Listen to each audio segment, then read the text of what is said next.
Assalamualaikum warahmatullahi wabarakatuh. Alhamdulillah rabbil alamin wassalatu wassalamu ala asyrafil anbiya'i wal mursalin sayyidina Muhammad wa ala alihi wa sahbihi ajma'in. Rabbi shrah li sadri wa yassir li amri wa hlul 'uqdatam min lisani yafqahu qawli amma ba'd. Tak tukar.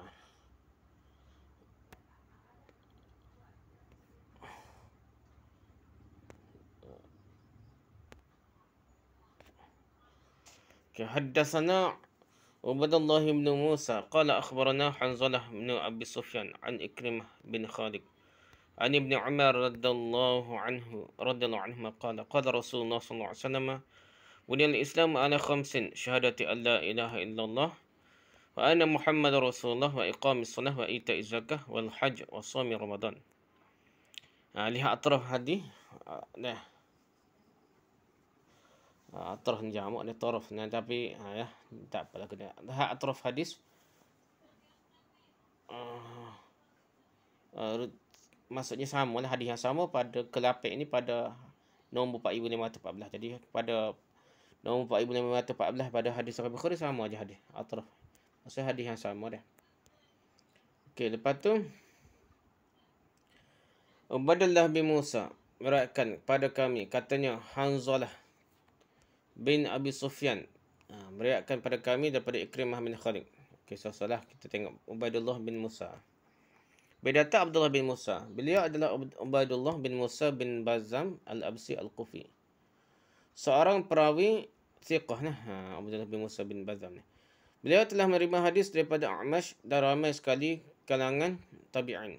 Imam Bukhari dan Imam Ahmad menerima riwayat daripadanya secara langsung. Imam Muslim dan 4 pengarang kitab sunan yang utama, ini Sunan Abi Daud, Sunan Tirmizi, Sunan Nasa'i dan Sunan Ibn Majah, menerima riwayatnya dengan perantaraan seorang perawi sahaja dah. Jadi dia ni Sunan Tirmizi ke apa, anak murid lagi pada Bukhari ke apa dah. Tu dia ada perantaraan lah. Ubaidullah seorang yang sangat alim tentang Al-Quran. Hafiz Ibn Hajar berkata dia seorang yang thiqah. Cuma ada sedikit kecenderungannya pada faham Syiah tasyayyu' lah. Ya ada lah sikit-sikit dah. Syiah ni ada peringkat-peringkat. Syiah ni ada Syiah yang kata Syiah berat sekali, Syiah Rafidah. Lepas tu Syiah Muharriqah ataupun Syiah yang kerok lah. Lepas tu yang ketiga ni Syiah lah, Syiah biasa, Syiah gampang ya. Syi'i dah. Syiah biasa Syi'i. Kalau hak biasanya hak lembut sekali itu tasyayyu', dia cenderung pada beberapa pendapat Syiah. Nah itu tidak dah. Ibnu Qutaibah berkata Ubaidullah selalu mendengar dan meriwayatkan hadis-hadis yang munkar. Pula dah Ibnu Qutaibah kata dah. Kerana itu dia dhaif pada pandangan ramai orang lah. Pasal dia ada meriwayatkan hadis munkar ni. Imam Nawawi berkata dalam Sahih Bukhari dan Muslim. Begitu juga dalam kitab para imam hadis lain terdapat banyak riwayat daripada perawi-perawi ahli bid'ah yang tidak menyeru kepada fahaman bid'ahnya. Para ulama salaf dan khalaf bersepakat tentang boleh diterima dan dijadikan dalil riwayat-riwayat perawi seperti ini. Kalau perawi tuduh Syiah ke apa, tapi dia ni tidak menyokong fahaman Syiah dah, maka dia masih terima dah.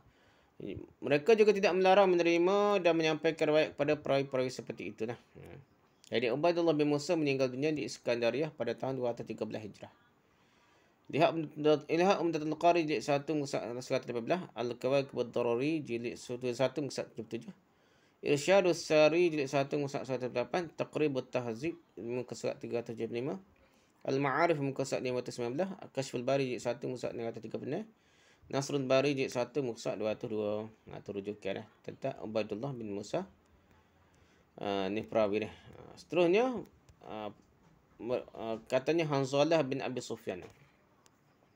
Siapa dia Hanzalah bin Abi Sufyan? Bila datang Hanzalah bin Abi Sufyan, beliau ialah Hanzalah bin Abi Sufyan bin Abdurrahman bin Safwan bin Umayyah bin Khalaf al-Jumahi al-Qurashi al-Makki. Itu nama penuh dia lah, panjang lah dah. Seorang perawi thiqah dan hujjah. Bukan Abu Sufyan tu dah. Pasal dia jauh dah. Bila telah mendengar dan menerima hadis daripada Atta' dan lain-lain perawi dari kalangan tabi'in. Dia tabi'in jauh daripada sahabat. Bukan anak Abu Sufyan. Orang yang menerima hadisnya pula adalah tokoh-tokoh hadis seperti Sufyan Ats-Tsauri, Riwayatnya terdapat dalam 6 kitab utama hadis. Hanzalah bin Abi Sufyan meninggal dunia pada tahun 151 Hijrah. Gitulah. Okay, lihat Amtul Qari jilid 1 muka 1 Taqrib at-Tahdzib muka 113, Kashful Bari jilid 1 muka 130 hingga 137. Atau beliau datang Hanzalah bin Abi Sufyan. Seterusnya jadi Ubaidillah bin Musa meriwayatkan pada kami, katanya Hanzalah bin Abi Sufyan meriwayatkan pada kami daripada Ikrimah bin Khalid. Ikrimah bin Khalid, perawi seterusnya Ikrimah bin Khalid lah. Dia semakin dekatlah dengan Nabi. Ya. Okey, beliau kata Ikrimah bin Khalid bin Al-As. Beliau adalah Ikrimah bin Khalid bin Al-As bin Hisham bin Mughirah bin Abdullah bin Amr bin Makhzum Al-Qurashi Al-Makki, seorang perawi yang thiqah dan terhormat jalil. Beliau telah mendengar hadis daripada Ibnu Umar, Ibnu Abbas dan lain-lain sahabat. Dari kalangan tabi'in pula ramailah tokoh-tokoh yang meriwayatkan hadis daripada siapa dia? Daripada Ikrimah bin Khalid Al-As. Jadi dia ni tabi'in lah, dia Ibnu Umar, Ibnu Abbas dan sahabat lah. Jadi dari kalangan tabi'in pula ramai tokoh yang meriwayatkan hadis daripadanya seperti Ammar bin Dinar dan lain-lain. Ikrimah bin Khalid meninggal dunia di Mekah selepas Atta'. Atta' meninggal dunia pada tahun 114 hingga 115 Hijrah. Al-As, Datuk Ikrimah itu adalah saudara Abu Jahal, adik-beradik Abu Jahal. Datuk Ikrimah ni, Al-As.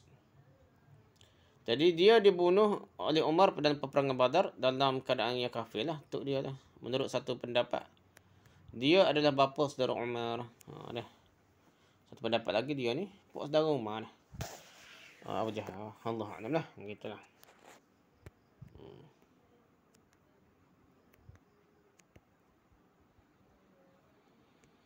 Okay, lepas tu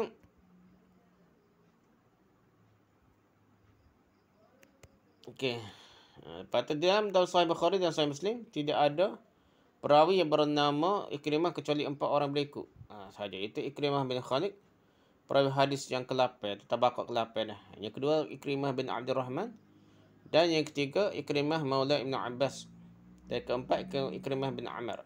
Dah. Bukan Ikrimah bin Abu Jahal dah. Dia Ikrimah bukan sahabat. Kalau kira Ikrimah lain lah. Jadi Ikrimah tabi'in ke apa. Jadi Ikrimah bin Khalid jauh lah. Tabaqat ke-8 dah. Ikrimah bin Abdul Rahman ada, Ikrimah Maula Ibn Abbas. Ni ada Ikrimah bin Amr. Ni Ikrimah ni tahu lah Ibn Umar dah. Mungkin Ibn Abbas. Tahu lah kau anak mu. Jadi itulah 6 perawi lebih kurang gitulah kita belajar dah. Okey, lepas tu Imam Muslim meriwayatkan hadis Ikrimah Maula Ibn Abbas hanya bersama-sama perawilan makrunan bi ghairihi. Maksudnya tidak gagah, benar kena sokong gitu lebih kurang dah. Sebagai penyokongnya saja kerana fahamannya yang cenderung kepada khawarij. Ni Ikrimah Maula Ibn Abbas. Dipertikaikan oleh sebahagian ulama padahal anak murid Ibn Abbas dia pula hamba bebasan daripada Ibn Abbas ni. Riwayat Ikrimah bin Amr pula diambil oleh Muslim sebagai riwayat usul. Ni kuatlah Ikrimah. Sementara Bukhari hanya mengumpulkan riwayat ini dalam kitab Al-Bir Wassilah sebagai syahid saja. Jadi Ikrimah bin Amr pula tidaklah dianggap kuat benar bagi Bukhari. Maksudnya tak standard dia tak hafal lagi dah. Pasal dia tegah lagi dah. Ada seorang lagi Ikrimah hidup sezaman dengan Ikrimah bin Khalid bin Al-As. Jadi hadis kita ni Ikrimah bin Khalid bin Al-As. Ni pula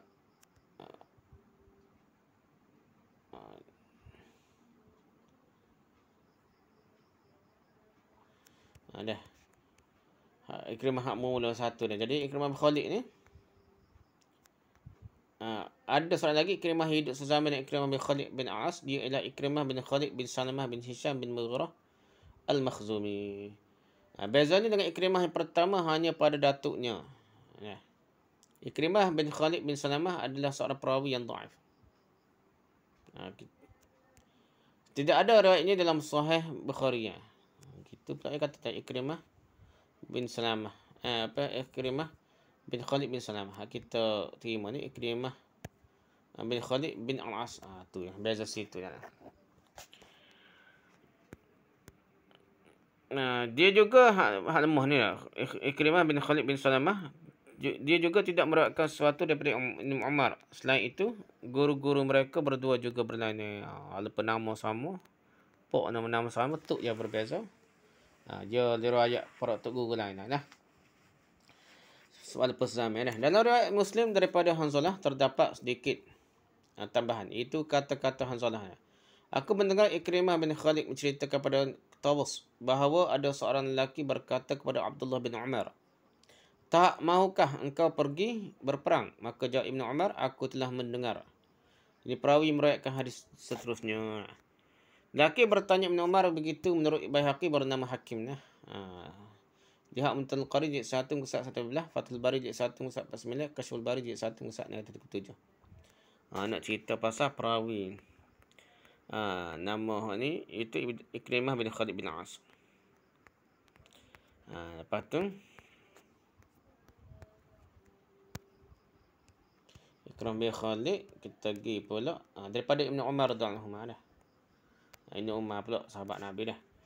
Dia okey, seterusnya bidata Ibn Umar. Apabila disebut Ibni atau Ibn Umar, anak laki-laki Umar, secara umum begitulah. Maka yang dimasukkan dengannya ialah Abdullah bin Umar. Walaupun selain beliau, Umar pun ramai lagi anak laki-laki kalau kira dah. Antara sebabnya ialah beliau merupakan anak laki-laki Umar yang paling menonjol. Beliau sering juga dipanggil dengan nama kunyah Abu Abdurrahman. Jadi Abu Abdurrahman pun gelar dia, kunyah dia lah.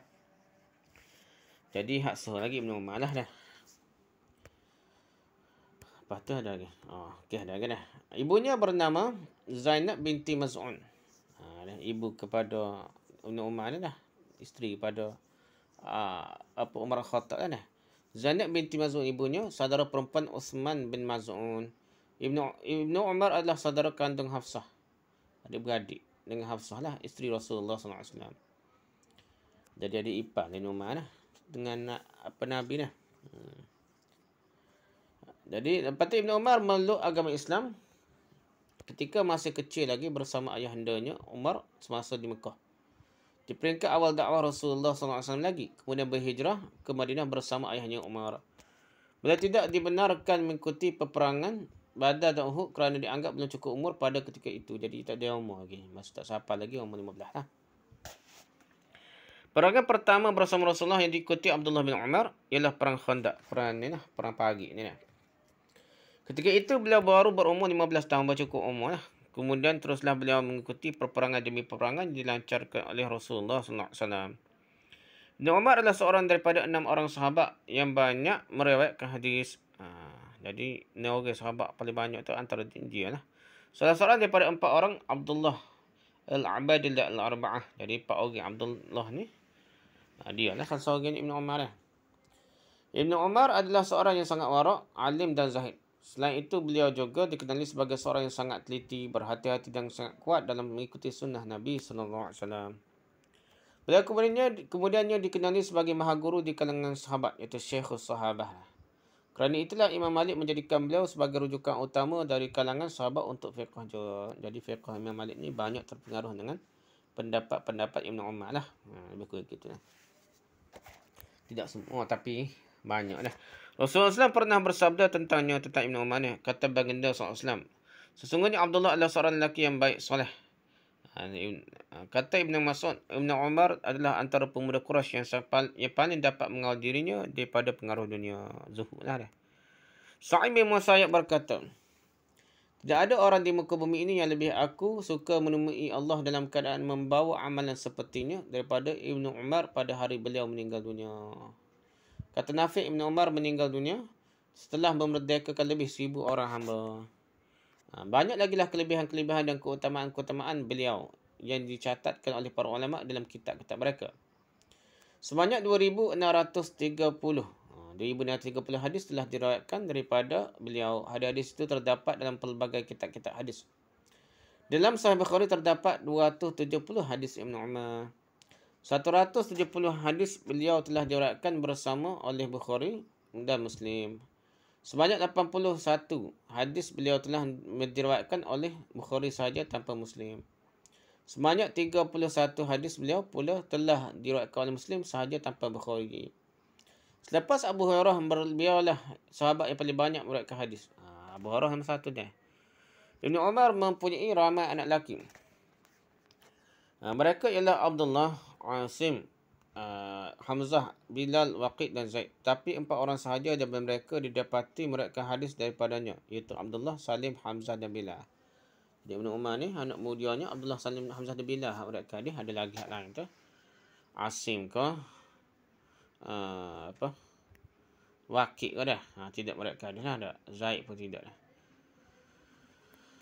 Ibn Umar wafat pada tahun 73 Hijrah ketika berumur 84 tahun. Setengah ulama berpendapat ketika berumur 86 tahun. Ramai sekali orang-orang yang meriwayatkan hadis daripada beliau dari kalangan sahabat-sahabat dan tabi'in radhiyallahu anhum ajma'in.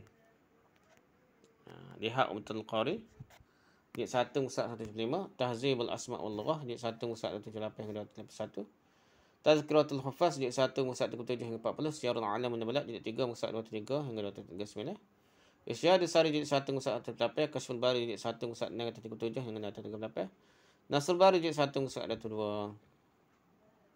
Habis itu dah.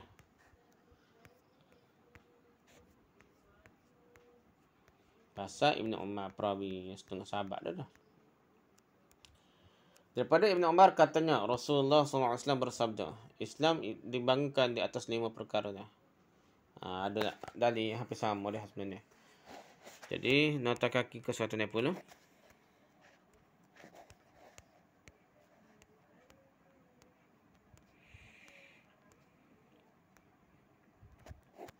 Tujuan diadakan bab pertama kitab imanah dan diletakkan hadis ke-8 di bawahnya. Tujuan Imam Bukhari mengemukakan hadis marfu' ini ialah untuk membuktikan bahawa iman adalah sesuatu yang murakkab, yang punya beberapa komponen juzuk-juzuk. Kerananya ia boleh bertambah dan boleh berkurang. Iman juga tidak boleh dipisahkan daripada Islam. Dalam erti kata lain, iman tidak boleh dipisahkan daripada amal. Segala amal soleh termasuklah apa yang kita ketahui dan percaya sebagai rukun Islam juga ada kaitannya dengan iman. Menurut Bukhari, dalam mengamalkan rukun Islam pun orang-orang Islam berbeza. Kalau ada yang menjaga sembahyang dengan sebaik-baiknya, maka ada juga yang leka. Kalau ada yang menunaikan zakat dengan sempurna, maka ada pula yang cuai. Malah ada yang langsung tidak membayar zakat. Demikian juga dengan puasa dan haji. Bukankah adanya perbezaan pada amalan-amalan tersebut menunjukkan adanya perbezaan darjat dan kekuatan iman pelaku-pelakunya?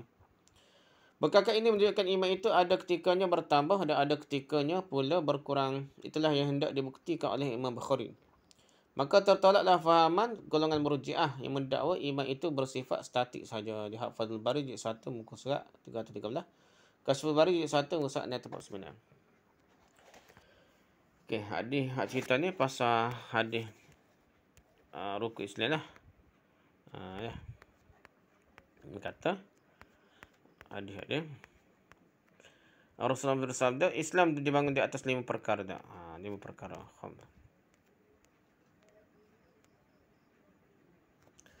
Okey. Perbezaan di antara lafaz khamsun dan khamsatun. Perkataan 5 di sini adalah terjemahan pada perkataan khamsun yang merupakan isim adat, nama bilangnya lah. Tamyiz bagi adat mumayyiz ini tidak disebutkan lah. Tamyiz.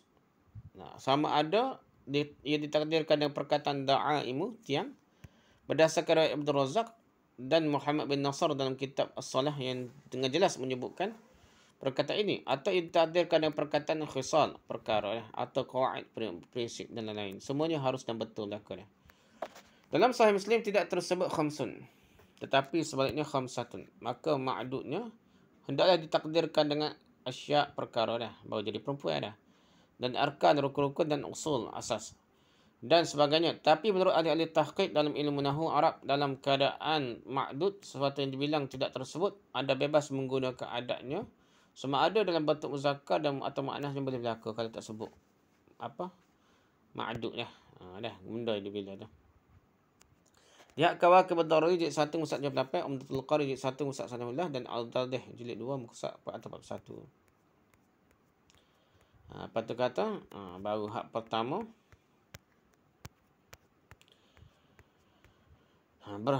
Jadi perkara pertama bersaksi bahawa sungguhnya tiada Tuhan malaikat Allah dan Nabi Muhammad adalah utusan Allah. Yang kedua mendirikan sembahyang. Okey, 192. Okey. Arti perintah Allah supaya mendirikan sembahyang. Perintah dan suruhan supaya menunaikan sembahyang di dalam Al-Quran sentiasa disertakan dengan perkataan aqimus solah, aqimu, dirikanlah, bukannya dengan semata-mata perkataan sembahyang saja seperti solli ataupun sollu sajalah, bersembahyanglah. Meski perkataan solli ataupun sollu selalu juga digunakan dalam hadis-hadis Nabi SAW, ini kerana perkataan mendirikan punya maksud. Artinya yang tersendiri antaranya mendirikan sembahyang tak serupa sembahyang saja dah. Pertama, ia menggambarkan sembahyang seolah-olah sebuah bangunan yang terbina daripada bahagian-bahagian yang saling sokong menyokong lah. Bangunan ni bukan sebata ada banyak sokongnya dah. Tiga laga apa, tak laga apa dah. Dan menguatkan binaannya. Oleh itu sembahyang dilakukan tanpa sokongan iman dan dorongan ketakwaan bukanlah sembahyang diterima oleh Allah. Allah tak terima lah. Zahir saja nak apa buat tapi hati pun tidak yakin lah. Yang kedua, amalan sembahyang sama ada secara sendirian atau berjemaah haruslah dilakukan mengikut garis panduan yang telah ditetapkan oleh as-sunnah. Kena ikut sunnah Nabi lah. Jadi itu maksud mendirikan. Ikut sunnah Nabi itu mendirikan sembahyang lah. Okey, lepas tu yang ketiga dah, amalan sembahyang haruslah dilakukan secara praktikal. Bukannya memadai dengan hanya memasang niat saja. Niat sembahyang dalam hati tak boleh. Dia kena praktikal. Barulah dia panggil mendirikan sembahyang praktikal. Yang keempatnya, sembahyang ditunaikan diharap berpotensi mencegah pelakunya daripada perkara yang keji dan mungkar. Yang kelima, yang menuntut penghayatan terhadap segala bacaan dan gerak-geri dalam sembahyang yang merupakan penghubung di antara seorang hamba dan penciptanya. Jadi kena hayati bacaan. Barulah dia panggil mendirikan. Kalau tak jaga khusyuk penghayatan, tak dirikan dah. Kena gerak-geri ya. Okey, yang keempat. Okey, yang keempatnya mendirikan siapa tinggal maksiat ada. Yang kelimanya mendirikan sembahyang ia kena hayati bacaan dia, gerak-geri dia sembahyang. Yang kelimanya, keenamnya mengingati dan menyedarkan orang yang bersembahyang agar sentiasa tulus ikhlas ketika bermunajat kepada Tuhannya. Ingat dan sedar. Okey, antara hikmah dan falsafah sembahyang sendirian atau dengan berjemaah. Sebahagian daripada maksud mendirikan sembahyang juga akan dapatlah kita fahami sekiranya anda menghayati keseluruhan hikmah dan falsafah di sebalik pelaksanaan sembahyang itu sendiri. Bermula daripada takbir hinggalah kepada memberi salam. Kepatuhan para makmum.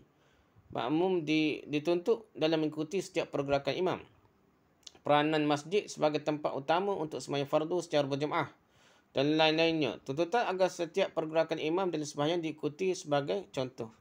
Mengandungi banyak sekali pengajaran hikmah dan falsafahnya. Cuba bayangkan kenapa agaknya ada ancaman pada seorang makmum yang mendahului pergerakan imamnya dalam sembahyang. Ada ancaman, ada macam-macam Nabi supaya kepalanya atau mukanya di akhirat nanti dikatakan akan bertukar menjadi kepala atau muka haiwan. Yang paling bodoh iaitu keldai. Lihatlah saja hadis yang diriwayatkan oleh Abu Hurairah radhiyallahu di bawah ini. Kata beliau, Rasulullah SAW bersabda, "Amma yakhsha ahadukum aw alla yakhsha ahadukum idza rafa'a ra'sahu qabla al-imam ay yaj'alallahu ra'sahu ra'sa himarin aw yaj'alallahu suratahu surata himarin." Bermaksud, tidakkah seorang daripada kamu takut kerana mengangkat kepala sebelum imam dalam sembahyang, kepalanya atau mukanya akan ditukarkan oleh Allah menjadi kepala atau muka keldai. Hadis Bukhari, Muslim, Abu Daud, Ahmad, Nasai, Ibnu Majah dan Ibnu Abi Syaibah. Jadi cepat sembahyang lebih awak cepat daripada awal daripada imam boleh tukar jadi kepala dan kepala muka keldai lah. Tu hadis Bukhari, kuat Muslim, Abu Daud ke apa ni. Perhatikan, bukankah ia membawa pengajaran bahawa rakyat mestilah patuh kepada pemerintah yang menjunjung perintah Allah? Bukankah ia juga berarti orang yang tidak patuh kepada pemimpin tidak layak memiliki kepala dan wajah manusia yang mulia? Ia hanya patut berkepala dan bermuka himar yang terkena dengan kebodohannya. Dah. Jika terdapat suatu kesilapan, pada pemerintah tidaklah patut rakyat terus bertindak semena-mena dan terus menegurnya secara kasar atau memberontak terhadapnya dengan terus bermufarakah. Tegur. Dia kena ada lah dah. Apa yang dianjurkan oleh Rasulullah SAW ialah menegur iman terlebih dahulu dengan mengucapkan subhanallah dahulu sahaja. Tidak lebih dari itu. Begitulah Islam membimbing manusia Muslim dalam kehidupan mereka, bermasyarakat dan bernegara. Demikianlah sebahagian daripada tata sila yang pernah diajarkan oleh Rasulullah SAW kepada umatnya. Okey, falsafah masjid. Sementara masjid pula dalam konsep Islam, selain merupakan syiar dan lambang kepada sebuah negara idaman, ia juga merupakan gambaran bumi Allah yang suci daripada segala noda dan dosa. Jika dalam masjid setiap kelakuan dan tutur kata dijaga agar selari dan sejajar dengan kehendak agama, maka begitulah juga sikap yang hendak dilahirkan dalam masyarakat di luar masjid. Sekiranya umat Islam betul-betul memahayati maksud hadis Rasulullah SAW, wajilat liyal ardu masjidan wa tahurun. Bermaksud dan bumi itu jadikan sebagai masjid dan bahan suci untukku. Hadis riwayat Bukhari, Muslim, Ahmad dan lain. Niscaya mereka akan memahaminya dengan makna dan konsep yang lebih luas. Bahawa apabila bumi ini dijadikan oleh Allah sebagai masjid untuk Nabi Muhammad SAW dan umatnya, maka setiap kelakuan serta tutur kata mereka di atas bumi ini juga seboleh-bolehnya dijaga sama seperti ketika mereka berada dalam masjid. Dengan begitu akan aman damailah dunia ini. Sesungguhnya banyak sekali hikmah dan falsafah yang tersirat di sebalik pelaksanaan sembahyang. Terutamanya sembahyang dengan berjemaah di masjid. Andai kata segala hikmah dan falsafah sembahyang diperhatikan dan dirundingi dengan cermat, manusia akan mendapat banyak sekali pengajaran dan pedoman untuk merentasi kehidupan mereka di dunia ini, selain mendapat pahala di akhirat kelak. Konsep mendirikan sembahyang akan menjadi lebih sempurna dengannya. Pada ketika itu barulah peranan sembahyang sebagai pencegah pada fahsyat dan mungkar akan terselahlah nyatanya. Perhatikan firman Allah Taala, wa aqimis salat inna salata tanha 'anil fahsya'i wal munkar. Bermaksud dan dirikanlah sembahyang. Sesungguhnya salat itu mencegah dari perbuatan keji dan mungkar. Surah Al-Ankabut ayat 45. Okey, 103 pula.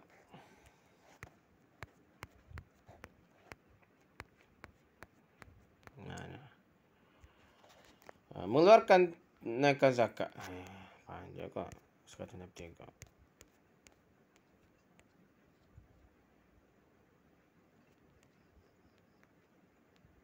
Okey, boleh. Jadi arti perintah Allah supaya mengeluarkan atau menunaikan zakat ni. Menunaikan zakat atau menunaikan zakat adalah terjemahan pada rangkai kata ita zakah. Ita zakah. Kalau perintah menunaikan sembahyang dalam Quran sentiasa dahului dengan perkataan dirikanlah. Maka perintah menunaikan zakat pula senantiasa didahului dengan perkataan keluarkanlah zakat atau tunaikanlah zakat. Seperti mana perintah dirikanlah, perintah keluarkanlah juga pengertian dan tafsiran yang seterusnya di antaranya ialah peluar zakat haruslah disertai dengan keimanan. Tanpa penyertaan iman, ibadah tersebut tidak mendatangkan apa-apa ertilah, tak ada faedah, tak ada pahala. Kalau tak ada iman, kena ada serta iman. Yang kedua, pengeluaran zakat hendaklah mengangkat garis panduan yang ditetapkan oleh syariat. Tanpa mengikuti panduan syariat, penunaian zakat tidak akan dinilai sebagai ibadah. Kena ikut betul dah panduan yang betul kan. Pada sekat tu kali kan. Satu nampak. Wallahu a'lam. Subhanakallahumma wa bihamdika, subhanakallahumma asyhadu an la ilaha illa anta, astaghfiruka wa atubu ilaik. Assalamualaikum warahmatullahi wabarakatuh.